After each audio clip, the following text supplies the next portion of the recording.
প্রথম বিশ্বযুদ্ধে প্রাণ হারানো প্রায় 10,000 ভারতীয় সৈনিক অবশেষে পেলেন স্বীকৃতি।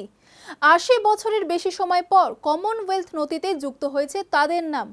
ইতিহাসে এই বড় সংশোধনকে গুরুত্বপূর্ণ পদক্ষেপ বলেই মনে করা হচ্ছে।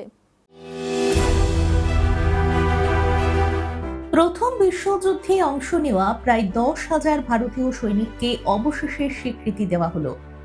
দীর্ঘ ৮০ বছরেরও বেশি সময় পর এই বড় পদক্ষেপ নেওয়া হয়েছে। কমনওয়েলথ ওয়ার গ্রেভস কমিশনের নথিতে এই সৈনিকদের নাম আনুষ্ঠানিকভাবে যুক্ত করা হয়েছে বলে জানা গিয়েছে। প্রথম বিশ্বযুদ্ধের সময় ভারত ব্রিটিশ শাসনের অধীনে ছিল। সেই সময় প্রায় 13 লক্ষ ভারতীয় সৈনিক যুদ্ধক্ষেত্রে অংশ নেয়। তাদের মধ্যে বহু সৈনিক ইউরোপ, আফ্রিকা এবং মধ্যপ্রাচ্যের বিভিন্ন যুদ্ধে প্রাণ হারান। কিন্তু অনেকের নাম ও পরিচয় সরকারি নথিতে সঠিকভাবে অন্তর্ভুক্ত করা হয়নি।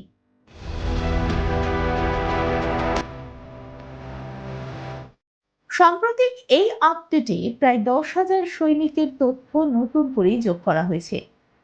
এটি গত ৮০ বছরের মধ্যে যুদ্ধের হতাহতদের তালিকায় সবচেয়ে বড় সংশোধন বলে মনে করা হচ্ছে। গবেষকরা দীর্ঘদিন ধরে নথিপত্র খতিয়ে দেখে এই তথ্য সংগ্রহ করেছেন। তবে এই স্বীকৃতি শুধু একটি প্রশাসনিক পদক্ষেপ নয়, এটি ইতিহাসের একটি গুরুত্বপূর্ণ সংশোধন।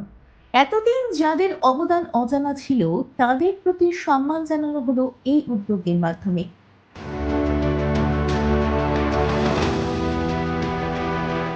কমিশনের তরফে জানানো হয়েছে ভবিষ্যতেও আরো গবেষণা চালিয়ে যাওয়া হবে, যাতে কোনো সৈনিকের অবদান অদেখা না থেকে যায়। উদ্যোগের ফলে ভারতের স্বাধীনতা পূর্ব ইতিহাসের এক গুরুত্বপূর্ণ অধ্যায় নতুন করে সামনে এলো।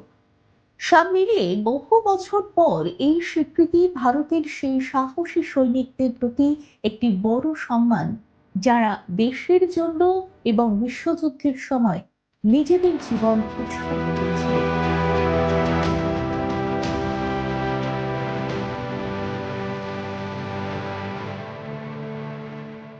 দেখুন এই সময়ের তথ্য ও চিত্র প্রতিদিন রাত ৯টায় ও সকাল ৮টায় শুধুমাত্র চ্যানেল ওয়ানে।